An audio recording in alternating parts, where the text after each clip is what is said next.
오늘 제게 다음과 같은 예화가 생각이 납니다. 멤피스, 테네시에 한 철도원이 있었다고 하죠. 우리가 잘 아는 이야기입니다. 하루는 7살짜리 그 아들이 그 아버지를 따라서 그 근무하는 장소에 따라갔습니다.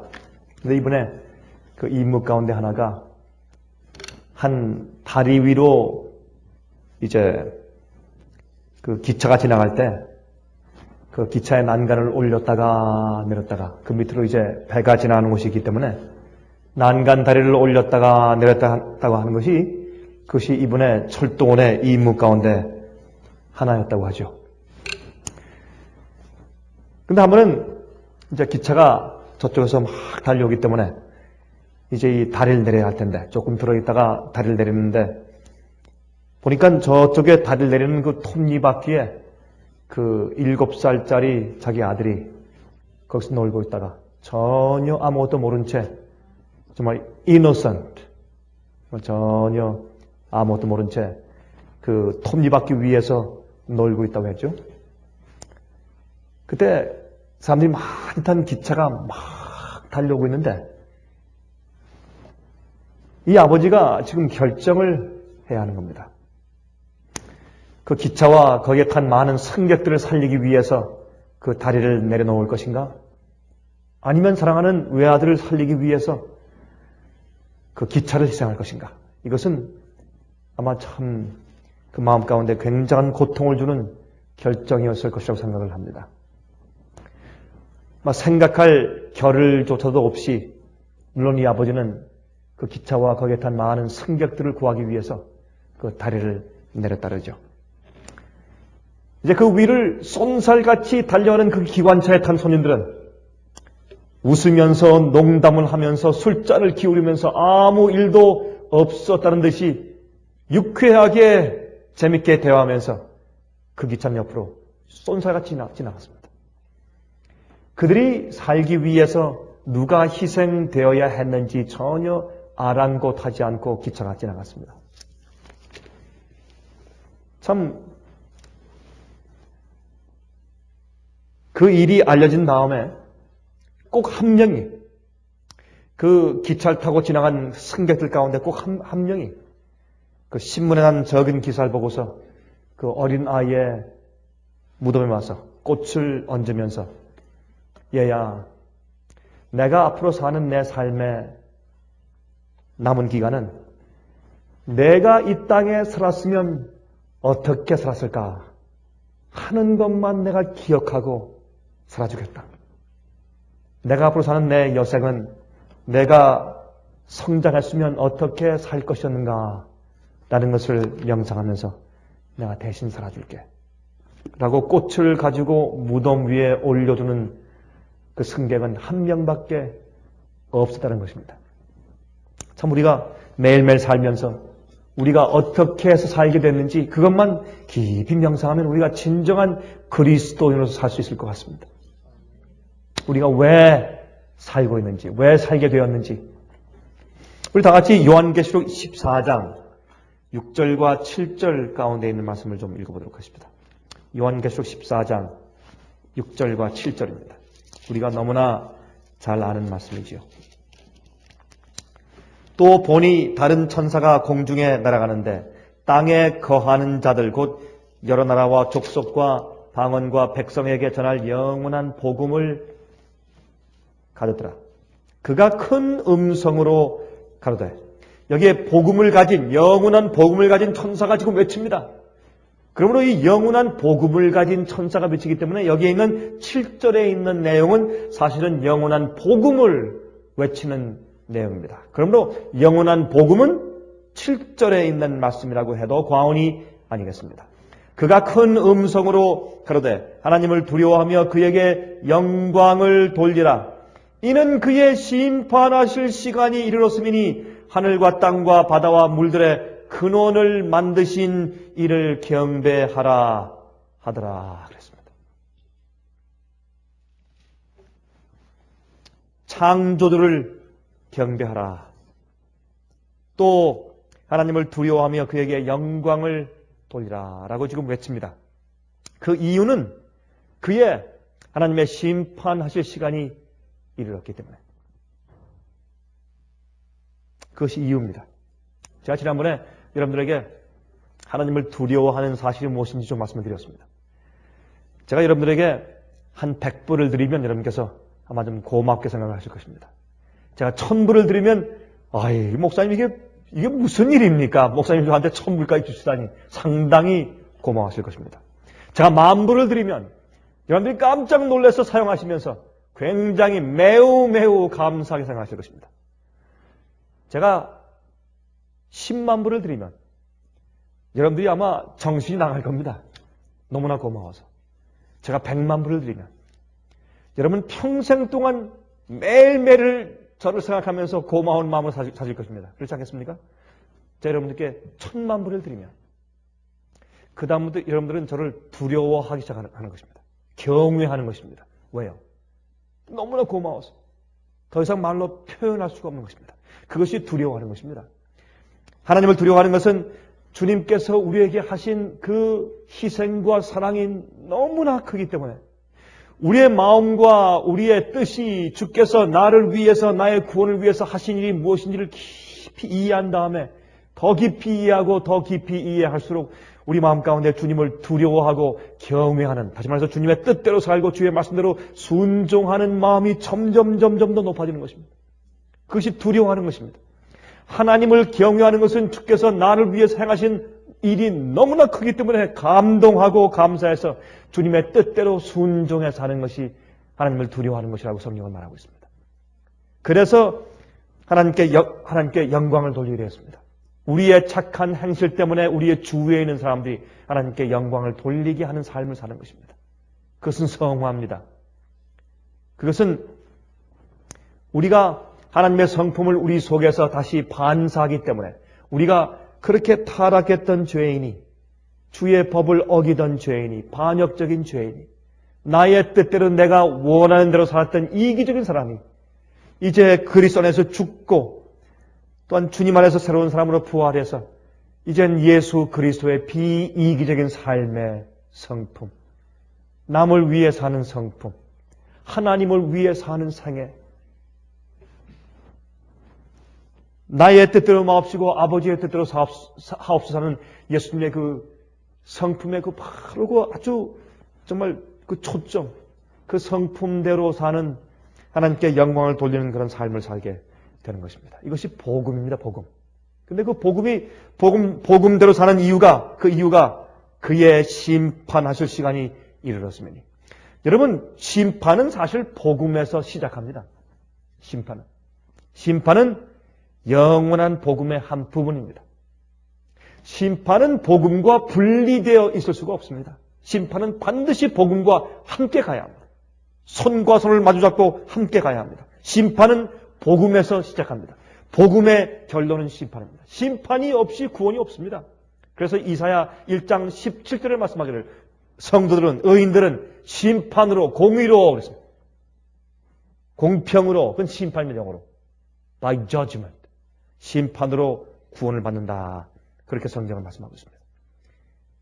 흔히들 많은 사람들이 복음과 심판은 서로 상반된 것으로 생각을 합니다만 그러나 절대 아닙니다.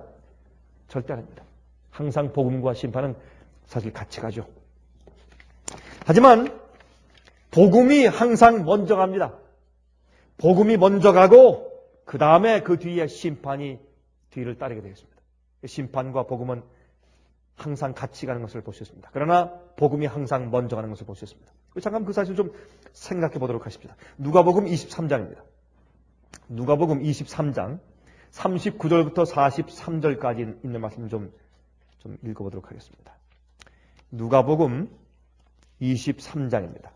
누가복음 23장 39절부터 43절까지 보면 다음과 같은 말씀이 기록되어 있습니다. 여기 이제 예수님의 그 십자가 옆에 있던 한편 강도가, 구원받은 한편 강도가 말한 얘기가 여기 기록되어 있습니다. 달린 행악자 중 하나는 비방하여 가로되 내가 그리스도가 아니냐 너와 우리를 구원하라 하되 하나는 그 사람을 꾸짖어 가로되 내가 동일한 정죄를 받고서도 하나님을 두려워 아니하느냐. 다시 말해서 당신과 나는 우리가 죄진 죄의 대가 때문에 죽지 않는가, 그런 말입니다. 내가 바로, 당신은 내가 동일한 정죄를 받고서도 내가 잘못했기 때문에 그 죄의 대가로 지금 정죄를 받지 않았는가.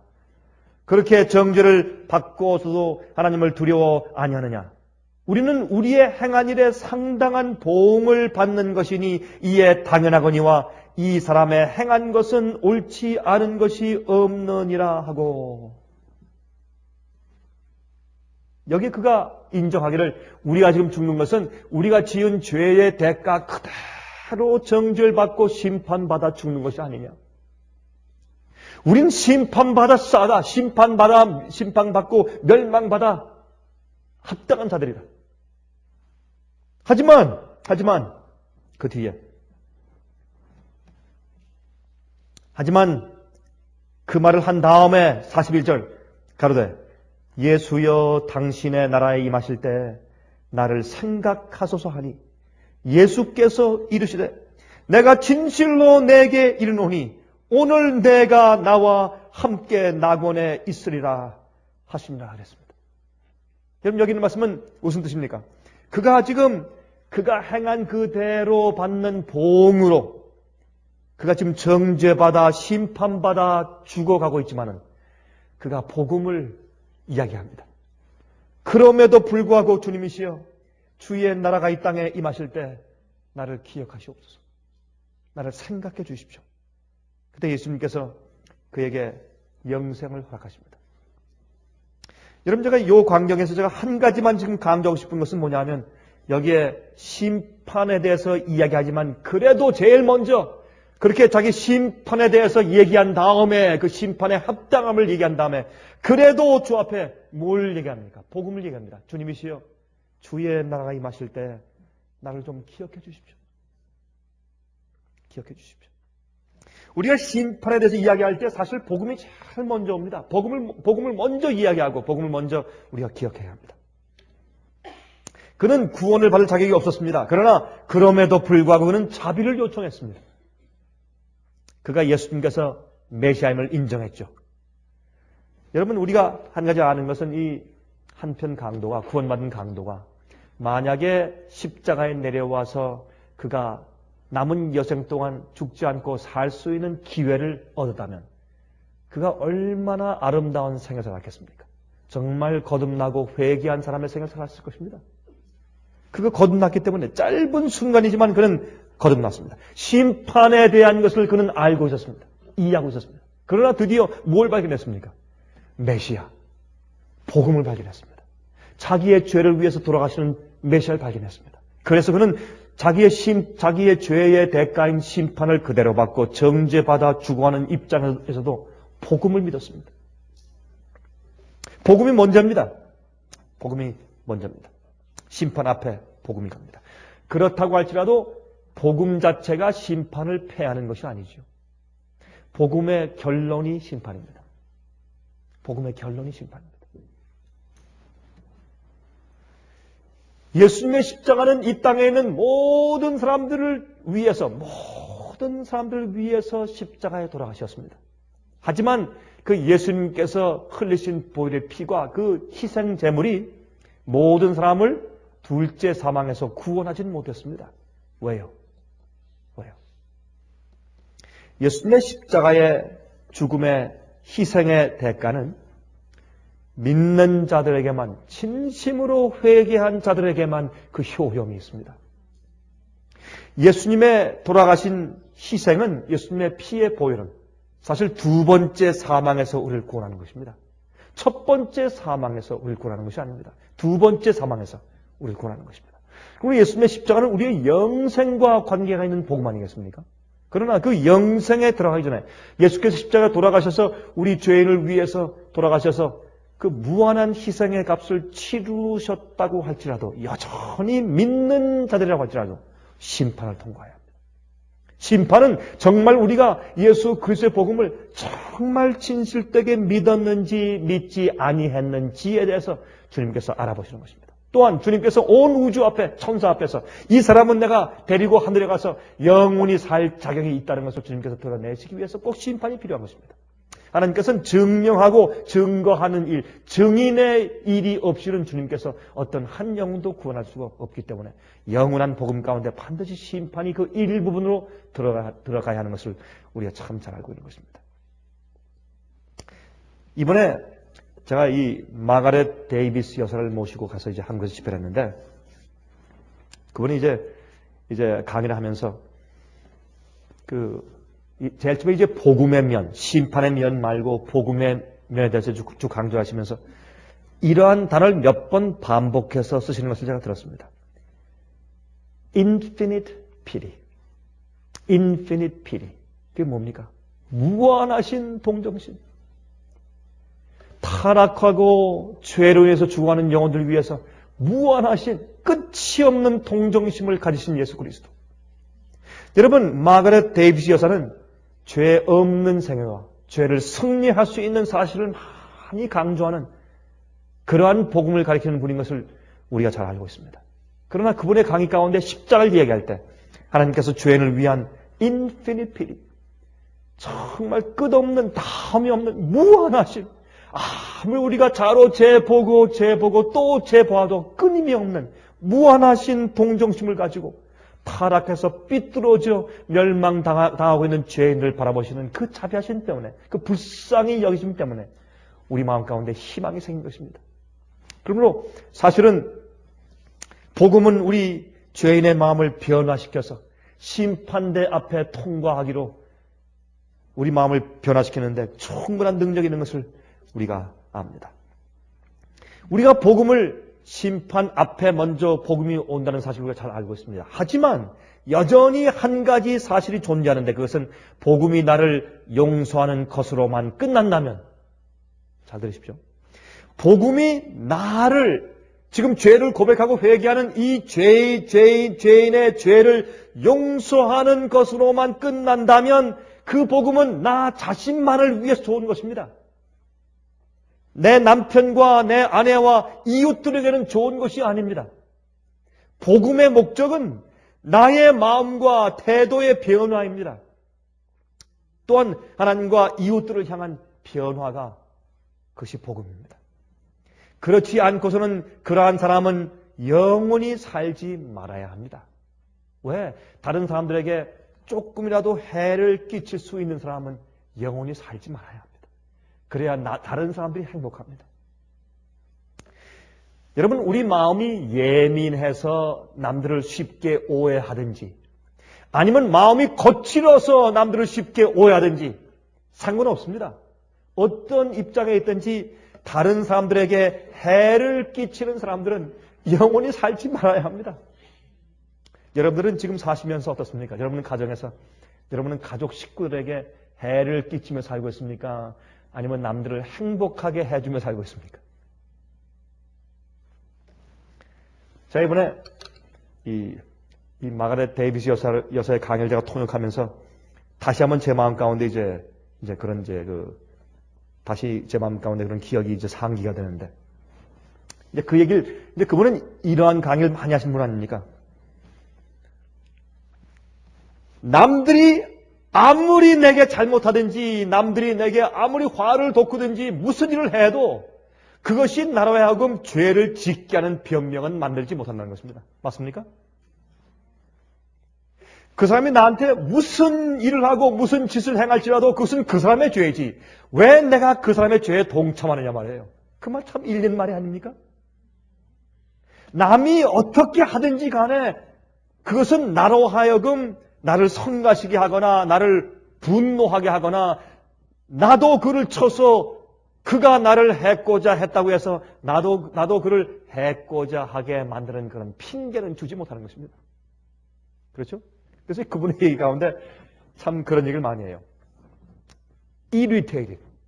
남이 나를 아무리 아무리 성가시게 만들어도, 내 마음속에 있는 어떤 성질을 북돋고, 독구와도 그것이 그 사람한테 화를 내거나 그 사람을 해코자 하는 그런 그 죄에 나도 동참하게 하는 그런 핑계는 될 수 없다는 것입니다. 그 말은 참 옳습니다. 참 옳습니다. 여러분, 우리의 과거의 경험이었다든지 우리의 유전이었다든지 우리가 어떠한 유전을 부모님과 우리의 조상들에게 받았든지 그것은 상관이 없습니다. 죄는 선택이기 때문에. 죄는 우리 마음속에 우리의 본성 속에 있는 죄의 본성 때문에 항상 끌려다니는 것이 죄다. 그러면 그때는 복음은 누구든지 그냥 무조건 다 구원해야 돼요. 그러나 복음의 능력은 하나님을 사랑하고 믿는 자들의 마음 가운데 그 성령의 능력이 내재해서 나를 위해 십자가 돌아가신 예수께서 내 속에 내재하심으로 내가 내 속에 있는 죄의 본성과 죄의 충동을 억어하고 이겨서 그대로 살지 아니하고 나를 위해 돌아가신 예수 그리스도를 위해 살게 하는 것이 복음의 능력이 아닙니까? 그러므로 사실은 여러분, 사실은 우리가 내 주위의 이웃이나 내 남편, 내 아내, 내 자식, 내 친구, 내 이웃, 내 친척, 교인들 어느 누구든지 남에게 해를 끼칠 수 있는 가능성이 아직까지 내재하는 사람은 영원히 살 자격이 없는 것입니다. 사실은. 그래서 복음의 능력은 그 사람으로 하여금 나만 용서받는 것으로 끝난다면 나에게만 좋은 것입니다. 복음은 온 세상 만민들에게 좋은 것입니다. 복음은 내가 내 마음의 태도가 변화되어서 하나님과 이웃을 향해서 변화받는 것이 복음입니다. 여러분, 그렇지 않고서는 그러한 사람은 영원히 살지 말아야 합니다. 하나님의 심판은 그 공의로우심을 우리에게 증거해 주시는 것입니다. 복음이 이 사람 마음 가운데 들어가서 영원히 남들에게 전혀 해를 끼치지 않고 정말 남들을 사랑하면서 하나님께 충성하고 신성하면서 영원히 살 자격이 있는지를 주님께서 대속죄를 통해서 다시 한번 살펴서 테스트하시는 것이 심판입니다. 그것은 복음에 포함된 얘기입니다. 그래서 영원한 복음은 반드시 그러므로 이는 심판할 시간이 이르렀음이니 라는 말씀으로 이제 복음 속에 포함되어 있는 것을 성경 말씀은 증거하고 있는 것입니다. 여러분, 우리가 어떤 사람으로 태어났든지 상관이 없습니다. 우리가 어떤 유전 법칙을 받았든지. 제가 이제 한 번은 대화하다가 제가 데이비스 여사에게 그런 얘기를 했어요. 제가 볼 땐 당신은 그런 설교를 하기에 굉장히 합당한 분 같다. 왜? 당신은 태어날 때부터 굉장히 얘기를 가만히 들어보면 부모님께서 굉장히 좋은 유전을 받았고 또 어릴 때부터 별로 반역한 경험도 없고 반항한 경험도 없고 아주 친절하게 잘 자랐고 또 충성스럽게 자랐고 일도 열심히 했고 부지런하고 독일계 출신이고 러시아계 독일계 그러니까 얼마나 신실한 사람이에요. 원래 탁월한 그 유전이 말이죠. 그러니까 당신은 남들보다 훨씬 더 쉽겠다. 남들보다 죄를 이기거나 아니면 승리하거나 당신이 말하는 그런 경험을 설명하기가 남보다 훨씬 쉽겠다. 그렇게 했더니 웃으면서 자기 남편도 자기한테 똑같은 얘기를 한대요. 그런 얘기를. 여러분, 우리가 어떠한 유전을 받고 태어났든지 우리가 어떤 성질을 가지고 태어났든지 간에 우리의 연약성이 어떠한지 간에 한 가지 중요한 것은 이것입니다. 우리가 남들에게 해를 끼칠 수 없는 사람이 되어야 합니다. 그것이 예수님의 성품 아닙니까? 예수님은 결단코 남에게 해를 끼칠 수가 없는 없는 분이셨습니다. 여러분, 디도서 3장 5절부터 7절 보십시오. 디도서 3장 5절부터 7절. 우리를 구원하시되 우리의 행한 바 의로운 행위로 말미암지 아니하시고 오직 그의 긍휼하심을 쫓아 중생의 씻음과 성령의 새롭게 하심으로 하셨나니 얼마나 중요해요. 예수님께서 우리를 구원하시는데 의로운 행위로 말미암지 아니하시고 오직 그의 긍휼하심을 쫓아 중생의 씻음과 여기까지만 많은 그리스도인들이 믿고 생각을 합니다. 우리의 의로운 행위로 말미암지 아니하시고 그의 긍휼하심과 불쌍히 여심과 아까 얘기한 하나님의 인피니트 피리 무한하신 동정심과 긍휼하심과 또 중생의 씻음과 거듭나게 하시고 죄를 씻는 경험을 통해서 구원하셨다. 믿음으로 말미암는 의의 경험 거기까지만 사람들이 믿습니다. 그러나 그 뒤에 말씀하기를 보세요. 오직 그의 긍휼하심을 쫓아 중생의 씻음과 또 뭐예요? 성령의 어떻게 하심으로 새롭게 하심으로 하셨나니. 주님께서 우리를 구원하실 때 예수 그리스도의 보혈의 은혜로 씻은 것뿐만이 아니라 그래서 우리를 중생케 하시고 거듭나게 하심 뿐만 아니라 성령의 새롭게 하심, 성령께서 우리를 변화시키는 능력을 주심으로, 성화의 경험을 통해서 성령의 새롭게 하심으로 하셨나니 성령을 우리 구주 예수 그리스도로 말미암아 우리에게 풍성히 부어주사 우리로 저의 은혜를 힘입어 의롭다 하심을 얻어 영생의 소망을 따라 후사가 되게 하려 하심이라 그랬습니다.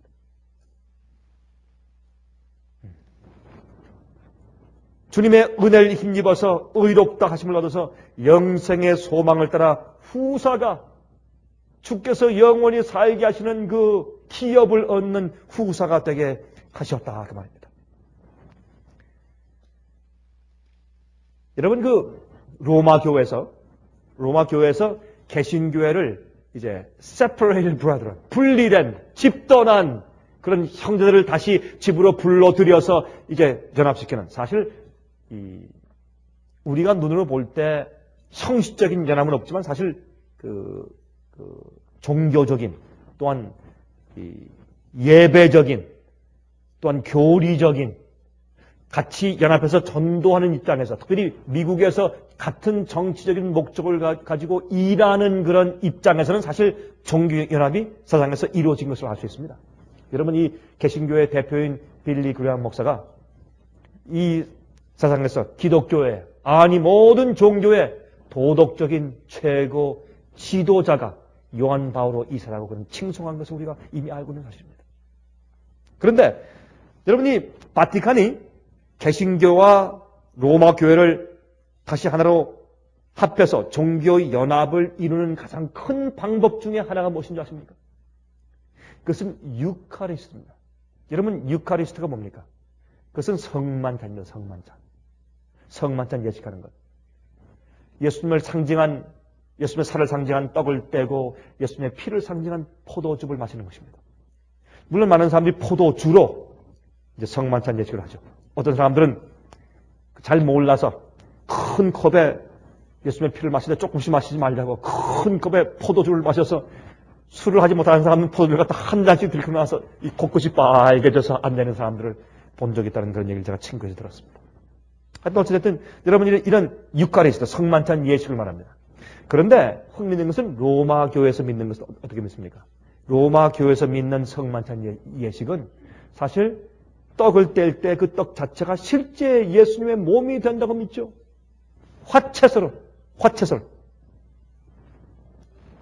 transubstantiation. 그렇죠? 화채설. 직접 그 떡이 신부의 호코스 포코스. 그런 라틴 말의 기도 아닙니까? 여러분, 이 미국에서 마술사가 어떤 물건을 놓고서 이제 그 위에 이렇게 호코스 포코스 하면서 이제 그 박스를 열면 비둘기가 날아가고 하지 않습니까? 마술사가 말할 때. 마술사가 기도하는 그 문구 가운데 호코스 포코스라는 그런 문구가 있습니다. 호코스 포코스는 이 신부가 로마 교회에서 이런 유카리스트, 성만찬을 행할 때, 그때 이제 앞에 나오는 그 신도들에게 그 웨이퍼, 그 이제 조그만 그 동그란 그 이제 떡들을 갖다 입에 떼내어 주는데, 그렇게 이제 이 떡과 아니면 포도주를 받아서 그 위에 그것을 예수님의 몸으로 실제 몸과 피로 화한다는 그런 상징에서 이제 그 손을 이제 안수하면서 기도하는 그 기도문 가운데 호코스 포코스가 있는 것입니다. 그것은 이제 정말 실제 이 포도주가 예수의 피로 변하고 떡이 예수의 살로 변한다고 하니까 이게 마술 요술 아닙니까? 그래서 사실은 요술하는 사람들이 괜히 이제 풍자하는 말로 호코스 포코스라는 말을 하죠. 그래서 이 미사는 떡이 실제 예수의 몸이 되기 때문에 타락하고 못된 죄의 본성을 가진 내가 예수님의 그 돌아가신 몸이 실제 예수님의 고난의 희생 제물이 매일 미사를 드릴 때마다 실제 예수의 몸이 돼서 그것을 내가 먹으면 예수의 그 희생의 그 몸 자체가 내 속에 들어가는 것입니다. 내 죄의 몸과 예수의 몸이 다시 합치는 것입니다. 또 그 포도주를 마실 때 예수의 피가 된 그 피를 내 속에 받기 때문에 예수의 피가 내 속에 실제로 들어간다고 믿는 것입니다. 그것이 로마 교회에서, 천주 교회에서 하는 유카리스트. 그것이 미사입니다. 그런데 참 흥미있는 것은 말이죠. 1976년도에 바티칸 II라고 하는 문서가 나왔습니다. 지금부터 약 한 30년 전 얘기죠. 그때 이 바티칸 II 문서에서 이제 집 나간 헤어진 형제들을 다시 끌어들이기 위해서 제일 먼저 너희들이 할 것은 그들과 함께 유카리스트를 갖다가 서로 통용해라. 성만찬 예식을 통용해라. 두 번째, 예배 형식을 좀 바꿔라. 예배 형식을. 좀 축제식이고 박수도 좀 치고 신나게 하고 춤도 좀 치고 좀 리듬을 좀 가미시키고 이런 신나는 예배 형식, 좀 감정적인 격정적인 좀 그런 예배 형식을 좀 도입해라. 그래서 너무 조용한 그런 예배 형식만 하지 말고 그래서 구교와 신교가 같이 예배 드릴 수 있는 그런 공통적인 분모를 좀 만들어라. 또 한 가지가 유카리스트를 좀 같이 분배해라. 여러분, 그래서 참 이상한 것은 여러분 요즘에 들어와서 많은 개신교에서 이제 주보에 사실은 성만찬 예식을 여러분 우리 한국말로는 성만찬 예식이지만은 영어로 많은 오늘날 개신교회들이 그들의 주보에서 영어로 유카리스트 마치 로마 교회에서 사용하는 그 똑같은 낱말을 써서 Lord's Supper 성만찬이 아니고 유카리스트라고 부르기 시작한 때가 꽤 한참 된 것을 우리가 보게 되는 것입니다. 여러분이 유카리스트와 성만찬 예식은 큰 차이가 있습니다. 미사는 우리의 속에 있는 우리가 유전적으로 받은 그 죄가 복음의 능력으로 승리될 수 없다고 믿는 것입니다. 그래서 우리의 구원은 전적으로 예수 그리스도의 죽음을, 희생을 내가 받아들이는 데 있는데 어떻게 받습니까? 그 은혜는 교회에게 그 구속의 은혜와 능력이 주어졌는데 그것을 교인들에게 나눠주는 큰 하나의 그 통로 가운데 하나가 유카리스트입니다. 미사에 참석하는 겁니다. 미사에 참석해서 죽은 예수 그리스도의 몸의 일부를 내가 받는 것입니다. 흘리신 피의 일부를 내가 마시는 것입니다. 그래서 예수의 그 희생이, 그 구속이 내 속에 자꾸 들어와서 쌓이는 것입니다. 그래서 미사를 많이 참석해야 내 구원의 공로가 점점 쌓여지는 것입니다. 그러나 우리의 성만찬 예식은, 개신교회의 성만찬 예식은 성경에 말하는 것은 그것이 아닙니다. 그것은 상징입니다. 예수님께서 내 속에 성령으로 내재하시는 것을 의미합니다. 그래서 내가 살 때 더 이상 내가 아니고 내 속에 사시는 예수께서 내 생을 사시는 것을 의미하는 것입니다. 그러므로 이 성만찬은 예수님의 그 성품이 내 속에 들어오는 것입니다. 예수의 성령께서 내 속을 채우는 것입니다. 예수님의 임재가 내 속에 들어와서 예수의 뜻이 내 뜻과 하나가 되고 예수의 생각이 내 생각과 하나가 되고 예수의 품성이 내 품성과 하나가 되어서 내 마음속에서 은혜로운 성령의 충동과 감동이 있는 것입니다. 죄의 충동을 억어하고 성령의 충동이 내 마음을 채우는 것입니다. 그래서 내가 살 때, 내가 태어날 때부터 우리는 악한 죄인이지만 또한 죄의 습관적인 죄 때문에 죄의 성질을 많이 배양했지만 이제 예수 그리스도의 품성과 뜻을 내 마음 가운데 간직하고 주님의 삶을 사는 것입니다. 그것이 그리스도인 개신교인들이 사는 성만찬 예식입니다. 미사와 성만찬 예식의 차이가 거기 있는 것입니다. 이렇게 주님을 마음 가운데 정말 모시고 있는지 없는지를 심판하는 심판이 반드시 예수께서 오시기 전에 있다는 것을 성경은 말씀하고 있다고 말입니다. 진짜 그리스도인지 조사하는 심판이 있는 것입니다. 너희 안에 그리스도의 영이 있는가 확증하라. 너희 안에 그리스도 영이 없으면 너희는 그리스도인이 아니라, 그리스도 사람이 아니라, 그렇게 성경은 말씀하고 있지 않습니까?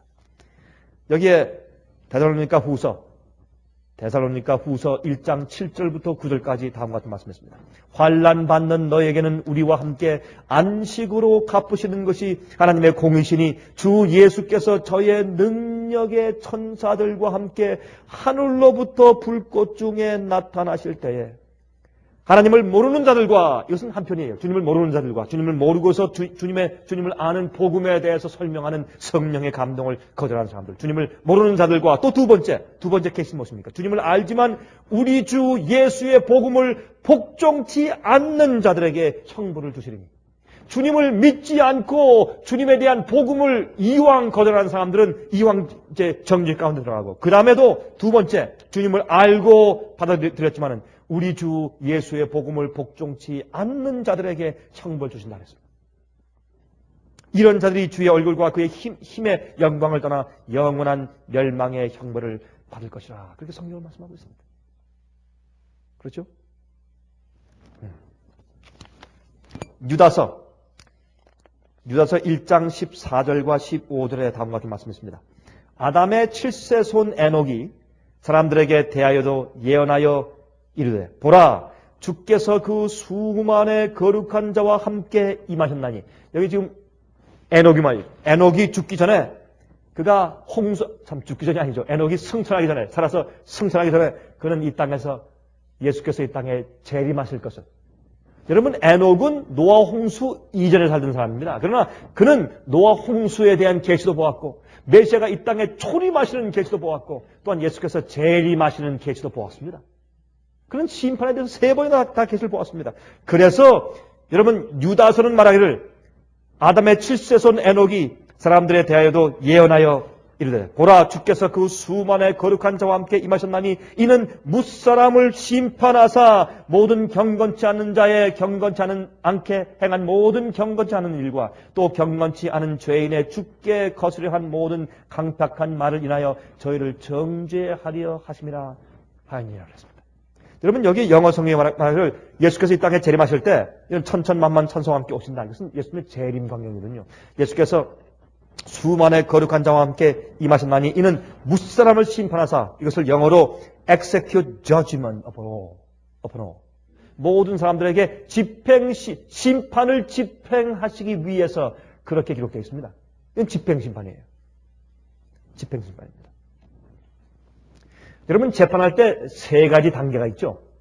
우리 지구상에서도 재판할 때 이제 이 지구상의 법정에서 3가지 단계를 통해서 이제 재판을 합니다. 제일 처음에 뭘 합니까? 조사심리. 참 잘하시네요. 어디 한국에서 좀 심판대 가보셨습니까? 법정에. 1번 조사심리. 2번째. 제일 먼저 조사심리하고 정인을 불러놓고, 그렇죠? 또 책을 펴놓고 그 사건을 조사하고 심리하고 검사 얘기를 듣고 변호사 얘기를 듣고 증언을 듣고 그 사람의 얘기를 직접 들어보고 이렇게 해서 조사하고 심리하는 일을, 사건을 정확히 살펴보는 일이 있습니다. 두 번째 단계 무엇입니까? 언도예요. 언도. 그렇죠? 조사하고 심리한 다음에 언도합니다. 이 사람은 죄가 있다 없다, 종신징역 아니면 사형, 이렇게 언도를 하는 것입니다. 조사 심리한 그 모든 증거에 따라서 언도하는 것입니다. 3번째 뭡니까? 예?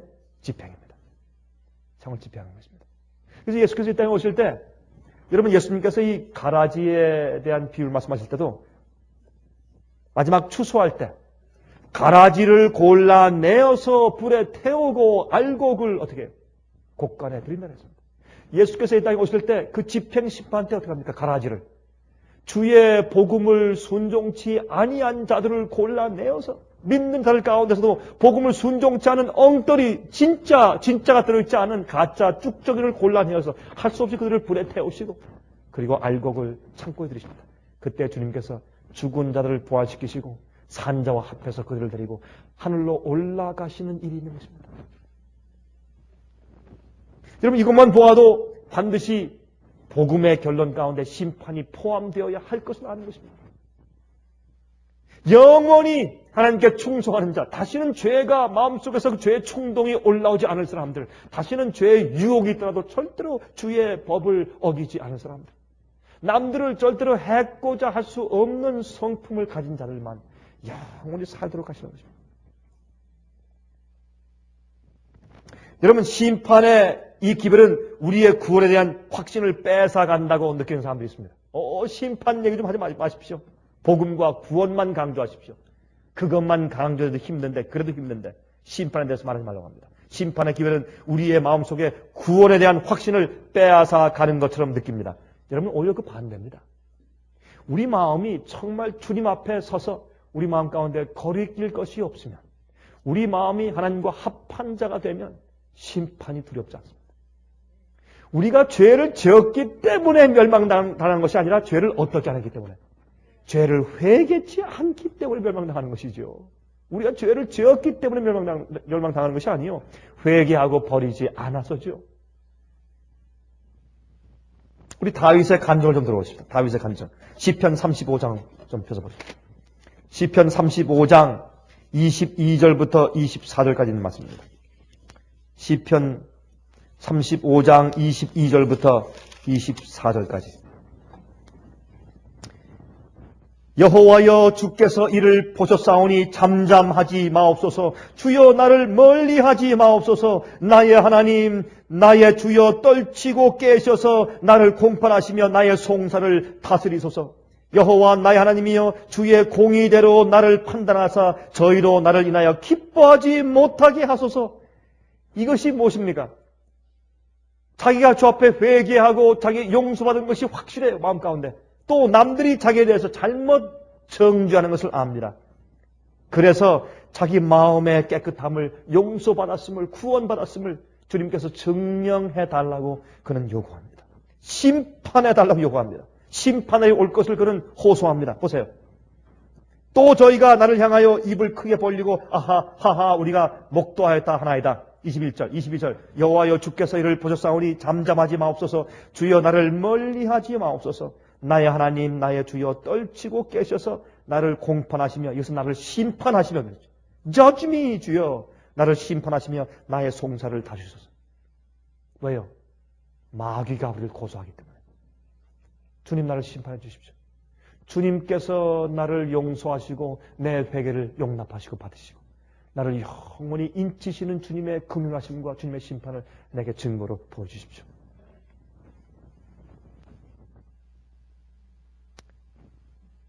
(28절) 나의 혀가 주님께서 나를 심판하시고 나의 죄 없음을 주님께서 드러내시면 그때 나의 혀가 주의 의를 말하며 종일토록 주를 찬송하오리다. 그랬어요.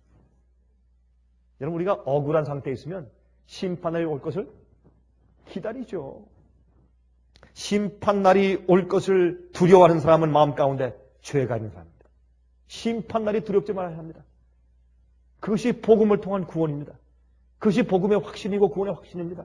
심판날이 두려운 사람은 복음의 은혜를 받지 못한 사람입니다. 여러분 그런데 이제 참 이 성경 가운데 참 감사한 것은 여러분 성경 가운데 참 우리에게 정말 놀라운 기쁨의 그런 소식이 있다면 무엇일까요? 성경 가운데 성경에 있는 말씀 가운데 성경에 있는 기쁨의 복음의 소식 가운데서 우리 마음 가운데 가장 우리를 기쁘게 하는 그런 한 경우가 있어요. 어떤 경우입니까? 이 복음에 대한 말씀 가운데서 좀 너무 광범위한 질문 같지만은 이 성경에 기록된 복음에 대한 질문 가운데서 우리 마음을 정말 흥분시키고 정말 감격해 하는 한 가지 경우가 있어요. 어떤 경우입니까? 판사와 관계가 있어요. 어떤 경우입니까? 예? 너무 질문이 좀 너무 광범위하죠, 그렇죠? 예. 앞으로 우리를 판단하실 판사가 누구십니까? 하나님 아버지십니까? 아니면 예수 그리스도입니다. 아버지께서 당신이 심판치 아니하시고 모든 심판을 누구에게 맡기셨다고요? 아들 예수께 다 맡기셨다고. 예수님께서 판사입니다. 예수님께서 심판하시는 분입니다. 그런데 요한복음 제일 먼저 요한복음 5장 22절 아버지께서 아무도 심판하지 아니하시고 심판을 다 아들에게 맡기셨으니 예수께서 심판자예요. 두 번째 요한일서 2장 1절 요한일서 2장 1절 나의 자녀들아 내가 이것을 너에게 쓰면 너희로 죄를 범치 않게 하려 함이라. 만일 누가 죄를 범하면 아버지 앞에서 우리에게 대언자가 있으니 곧 의로우신 예수 그리스도시라. 자, 예수님께서 동시에 판사이면서 동시에 우리의 뭡니까? 변호사. 여러분 판사하고 변호사가 같은 분이면 이런 경우처럼 심판정 앞에서 좋은 경우가 또 어디 있겠어요? 여러분 우리가 돈을 주고 사실 믿음으로 산 것이죠. 돈을 주고 값비싼 돈을 주고서 한 변호사를 우리가 샀습니다. 근데 그 재판 날 가보니까 바로 우리가 산 변호사가 판사입니다. 그것처럼 좋은 때가 또 어디 있겠어요? 얼마나 좋은 경우입니까? 그렇죠? 그것이 성경에 말하는 것입니다. 성경에 말하는 것입니다. 우리의 판사이시며 또한 동시에 의로우신 예수께서 우리의 변호사이십니다. 우리의 죄에 대해서 판단하시고 심판하시는 분이시고 재판하는 분이지만 동시에 우리 죄를 변호해 주시는 분이시니 우리 얼마나 좋습니까? 예? 얼마나 좋으며 얼마나 우리 케이스가 정말 쉽겠습니까? 어떤 의미에서 무엇만 하면 우리 속에 진실된 회개의 경험만 있으면 회개치 않으니까 심판이 두려운 것이지 회개한 자들이 심판이 왜 두려워요? 여러분 심판은 우리 마음속에서 우리 구원에 대한 확신을 빼앗아가는 것이 아닙니다. 오히려 반대 이야기입니다. 어떤 의미에서. 한국에서요. 한 사람이 저한테 이런 글을 써서 저한테 줬습니다. 읽어보니까 멋있는 식규는 아니지만 그 내용이 참 제 마음 가운데 감동을 주었습니다. 한번 들어보십시오. 참 주님께서 말이죠. 우리를 심판대 앞에 서서 통과시키기 위해서 여러분이 성소에서 성소뜰이 있고 성소가 있고 지성소가 있지 않습니까? 성소에서는 죄를 용서받는 곳입니다. 성소뜰에서는 죄를 용서받는 곳이죠. 성소 안에서는 그 죄를 다시 짓지 않을 수 있는 훈련을 받는 곳입니다. 예수님의 은혜와 능력을 받는 곳입니다. 그 성소 안에서 가장 중요한 것은 번제단, 예수 그리스도의 의의 향을 피우는 것이죠. 그것 때문에 우리가 사는 것입니다. 그런데 예수님께서 하늘 성소에서 중보자로서 봉사하시는 그 이유가 바로 우리가 심판대 앞에 서서 심판받지 않고 정죄받지 않게 하시기 위해서 우리를 도와주시는 역할을 하시는 것이죠. 그것이 중보 아니겠습니까? 중보는 우리 죄를 용서하시는 것뿐만 아니라 다시는 그 죄의 노예가 되지 않게 하기 위해서 계속 우리를 도와주시는 은혜를 베푸시는 것이 중보 아니겠습니까? 이분이 이제 이런 걸 썼어요. 하나님이 보시는 장애인, 너그러이 용서해 줄 수 있는 때 자존심 때문에 용서 못하는 자존심 과다 두고 보자 장애인.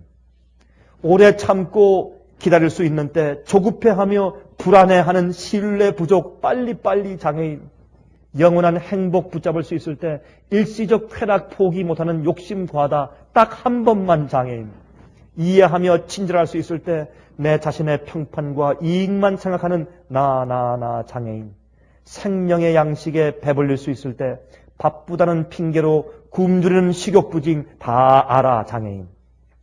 기도와 말씀과 순종이 가장 필요한 때 형식적인 예배로 교만으로 참된 필요 못 느끼는 라오디게아인 장애인. 그 다음에 이제 밑에 긴급 광고 이렇게 썼어요. 세상의 장애인들이시여 온 우주에서 딱 하나뿐인 장애인 전문 병원 지성소의 시운소 병원이 곧 영원히 문을 닫습니다. 병원장 나 예수 그리스도는 내가 할 수 있는 온 힘을 다해 온 마음으로 호소합니다. 낫기를 원하시는 분들은 어서 속히 시운소 병원으로 오시기 바랍니다. 세상 사람들은 살 수 없는 영원한 생명이 지불된 치료제를 무료로 드립니다. 이제 더 이상 손님이 없어 영원히 문을 닫게 되기 전에 낫기를 원하시는 분은 속히 오십시오. 어서 오십시오. 우주죄 예방대책본부에서. 이분이 아주 간단한 참 그런 얘기를 썼지만 제 마음 가운데 주님께서 중보자로 하늘에서 어떤 일을 하시는가 그것을 이해하는 사람이구나 하는 그런 생각이 제 마음 가운데 들어갔습니다. 심판을 위해 주님께서 얼마나 우리를 준비시키려고 애쓰시는지 말이죠. 그래서 성경은 아까 읽었지만 요한계시록 14장 6절과 7절에 심판의 시간이 이르렀으니 하나님을 두려워하며 그에게 영광을 돌리라고 말씀하고 있는 것입니다. 여러분 요한계시록 11장 18절 19절 보세요. 우리가 아까 생각했지만 이 세상에서 심판대, 이 조사 심판할 때, 심판하는 경우에서 심판할 때, 재판할 때 세 가지 단계는 첫 번째 조사 심리와 두 번째 언도와 세 번째 집행 아니겠습니까? 그래서 하늘은 지금 무엇이 있습니까? 조사 심리하는 일과 언도가 있어요. 그 다음에 이런 일이 있었기 때문에 예수께서 집행 심판을 위해서 이 땅에 오시는 것입니다. 알곡과 가라지를 가르시기 위해서, 나누시기 위해서. 양과 염소를 나누시기 위해서 예수께서 이 땅에 오시는 것입니다. 그것이 집행 심판 아니겠습니까? 예수님의 재림이. 그래서 요한계시록 11장 18절과 19절을 말씀하기를 이방들이 분노하며 주의 진노가 임하여 죽은 자를 심판하시며 왜 이런 말씀이 있어요? 죽은 자를 어떻게 심판해요? 이미 죽었어요. 아담과 해와 때부터 죽은 자를 차례차례 주님께서 그들 구속해서 영원히 다시 에덴 동산으로 데려갈 수 있는지 없는지를 주님께서 그 합당성에 대해서 온 우주 앞에 주님께서 보이시는 것입니다. 주님께서 증거해서 보이시지 않고 은근슬쩍 그렇게 주님께서 이제 죄인들을 하늘에 데려갈 수가 없죠. 그래서 죽은 자를 심판하시며 또 선지자들과 성도들과 또 물온 데서하고 주의 이름을 경외하는 자들에게 상 주시며 또 땅을 망하게 하는 자들을 멸망시킬 때로 소이다. 이게 집행심판 아닙니까? 집행심판하는데, 그렇죠? 제일 먼저 무엇이 있습니까? 죽은 자들부터 심판 시작하면 나중에 어떤 자들? 성도들과 선지자들과 또한 물온 데서하고 주의 이름을 경외하는 자들에게 무엇을 주시며? 상 주시며 심판이에요. 이런 기록을 따라서 주님께서 조사 10년 일이 있은 다음에 주님께서 영원히 살고 살지 못하는 것을 언도하신 다음에 그런 집행하신 일이 있죠.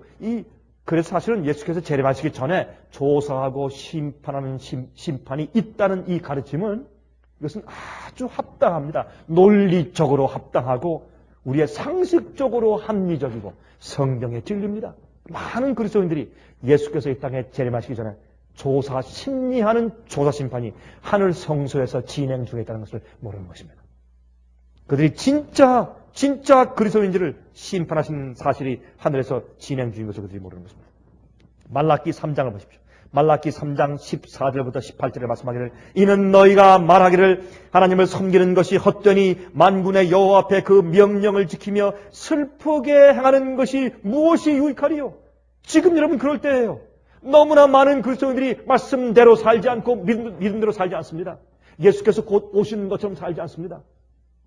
징조를 보아도 예수께서 오신다는 말씀을 100년 전부터 했다. 50년 전부터 했다. 계명을 지키는 진실된 삶을 살지 않고 말씀대로 사는 삶을 살지 않습니다. 세상을 희생하고 자기의 자존심을 희생하고 자기 마음속의 욕심을 희생하고 돈을 희생하면서 예수님을 위해서 망하는 사람들이 없어요.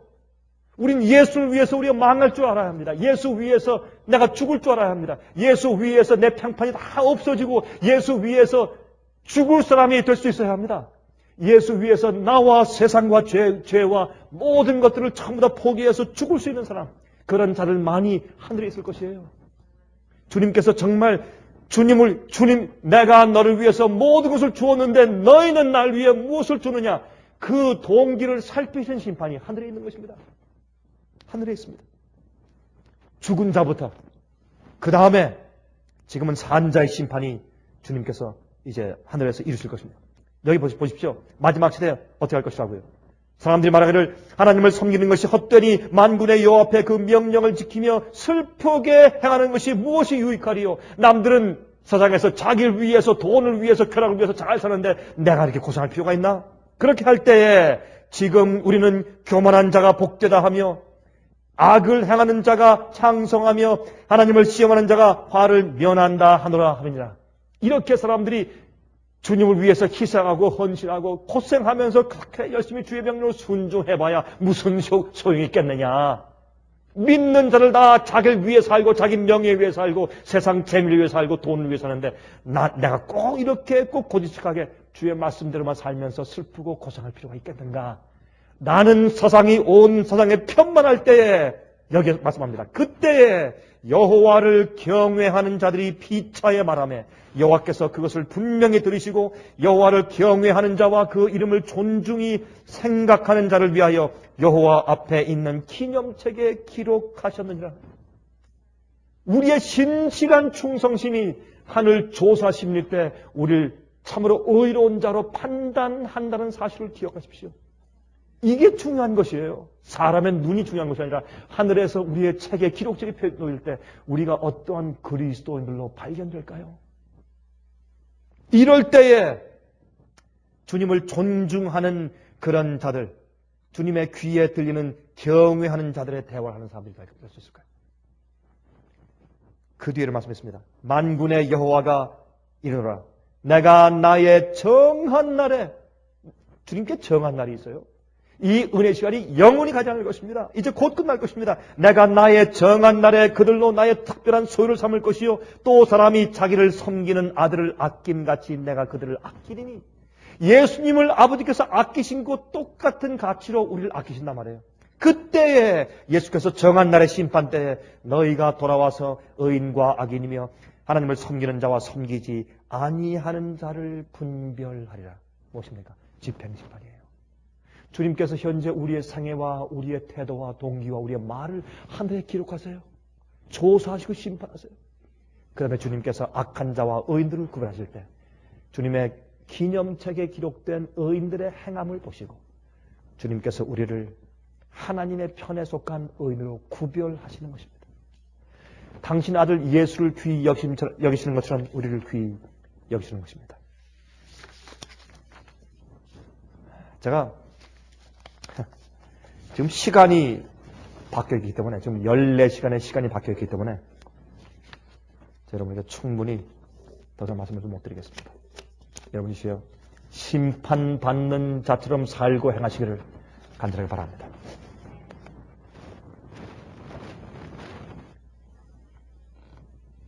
우리 죄인들을 향해서 다함이 없는 무한하신 동정심을 가지고 계신 하늘에 계신 우리 아버지 하나님, 이날 저녁에 다시 우리가 주님 앞에 섰습니다. 주여 저희를 긍휼하게 여기시되 아들 예수 그리스도를 십자가에 보내신 그 자비로 저희를 돌아보셔서 저희 속에 아버지 앞에서 영원히 살 수 없는 품성에 못한 것이나 흠이 있으면 예수 그리스도의 보혈의 피로 씻으셔서 저희 마음속에 그 죄에 대해서 정말 탄식하며 슬픈 마음을 갖게 해주시기를 간절히 기도합니다. 우리가 우리 속에 있는 죄악들을 우리 마음대로 내몰 수가 없습니다.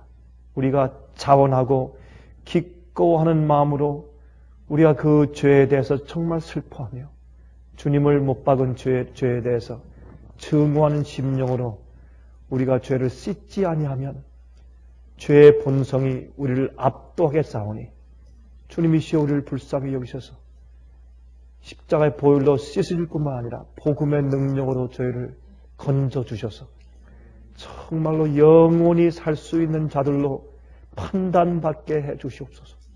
우리 마음속에서 회개와 중세 경험이 매일매일 새롭고 확실함으로 주님께서 우리의 죄 없음을, 우리의 정결케 하심을 온 우주 앞에 특별히 고소한 마귀 앞에서 드러내 주실 것을 간절히 소망하는 그런 다윗의 기도에 우리가 합력할 수 있도록 도와주시길 기도합니다.